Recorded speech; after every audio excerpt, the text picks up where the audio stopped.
विद्यार्थियों नमस्कार।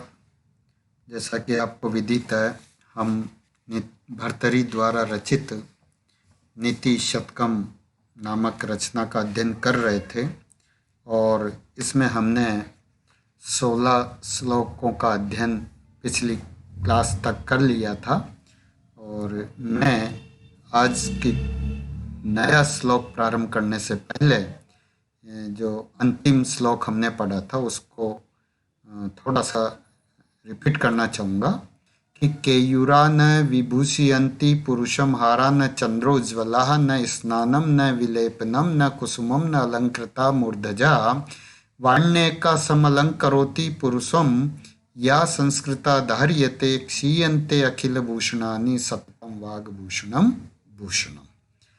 देखिए, केयूर कहते हैं बाजूबंद को, कि जो बाजूबंद होते हैं, भुजाओं पर पहनने वाले जो गहने होते हैं, वो मनुष्य को सुशोभित नहीं करते हैं।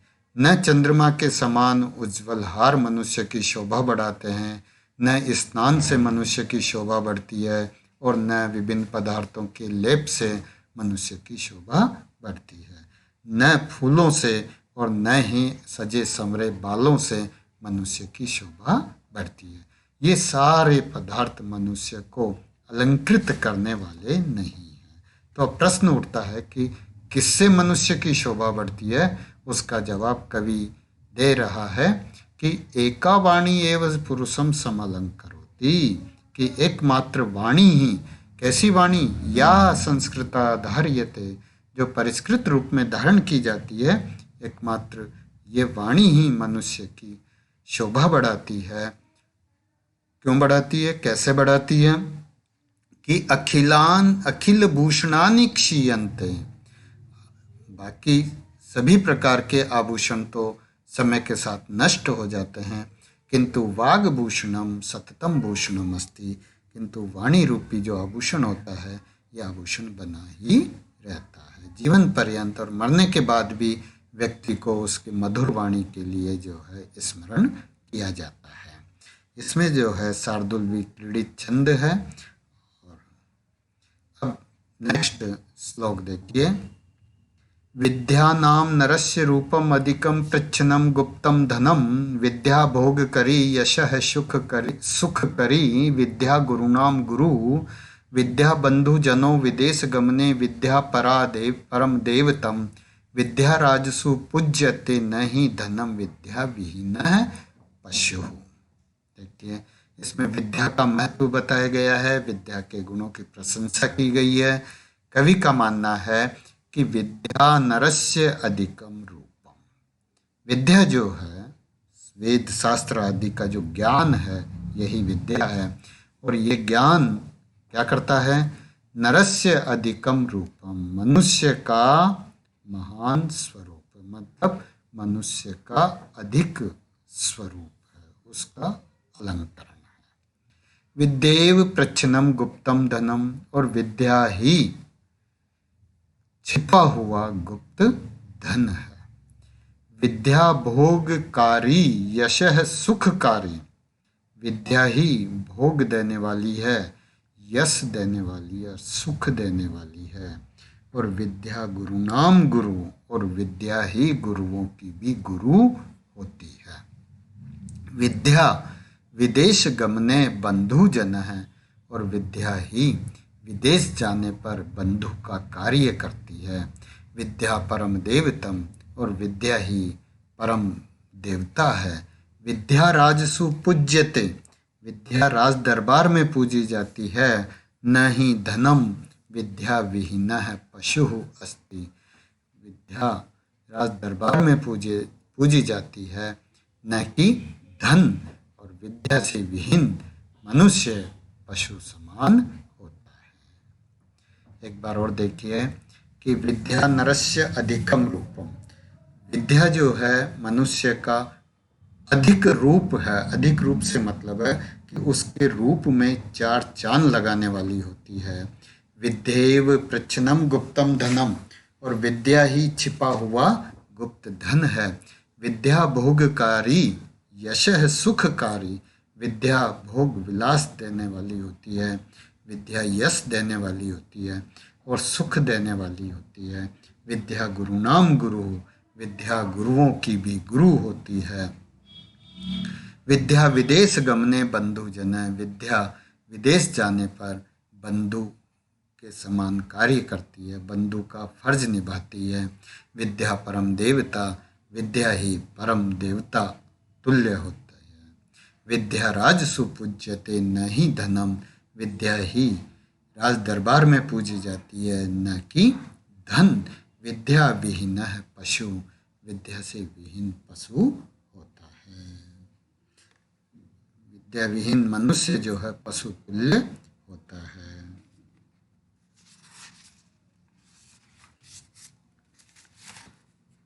इसमें भी शार्दूल विक्रीडित छंद है और अनुप्रास अलंकार है।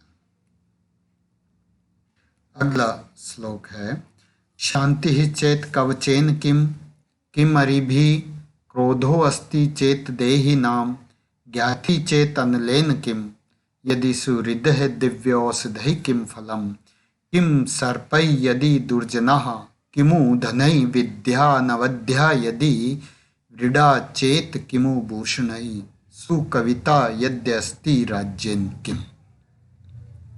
इसमें दो चीज़ें बताई जा रही है कि अगर एक चीज़ है तो फिर दूसरे की आवश्यकता नहीं है, वो ही दूसरे का कार्य कर देती है। कैसे?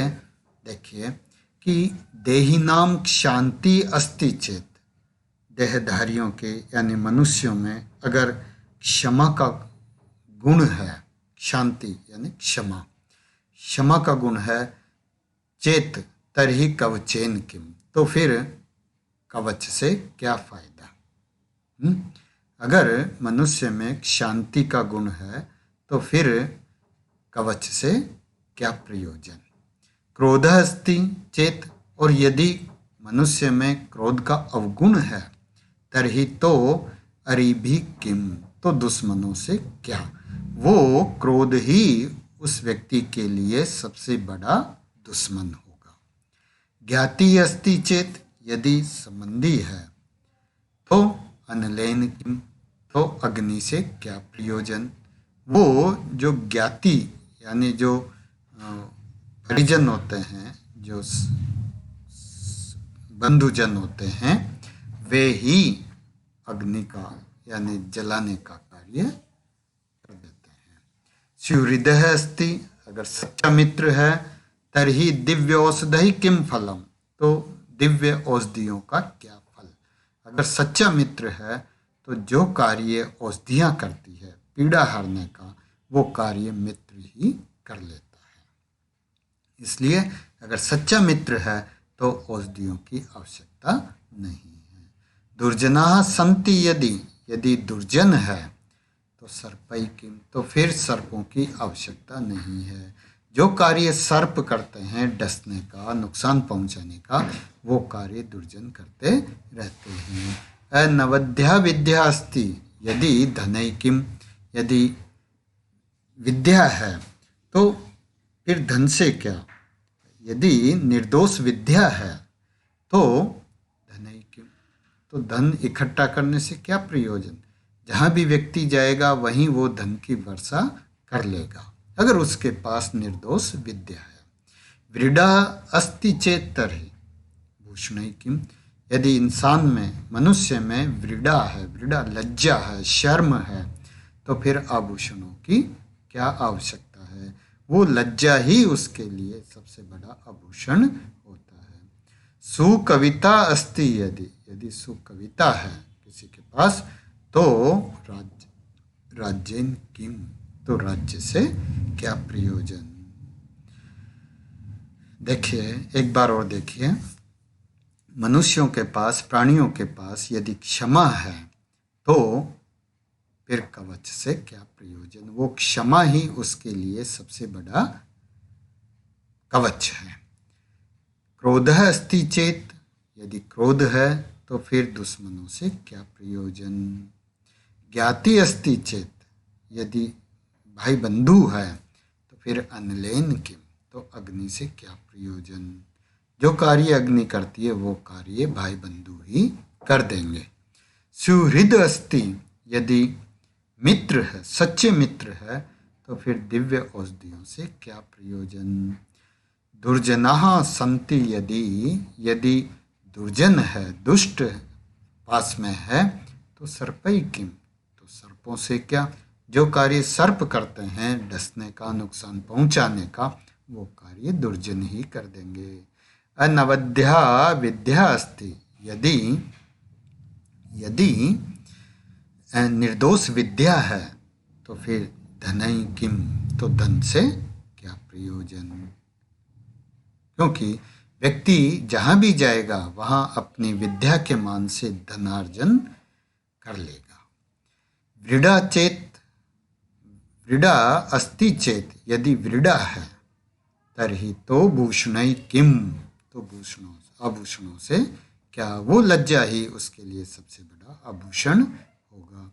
सुकविता अस्ति, यदि अच्छी कविता लिखने की किसी में प्रतिभा है, तो वो सुकविता लेखन का कार्य ही क्या करेगा, राज्येन किम, तो उस कवि को राज्य से कोई प्रयोजन नहीं है। वो सुकविता लिखने का जो गुण है वो ही उसके लिए जो है राज्य के समान होगा। धन्यवाद।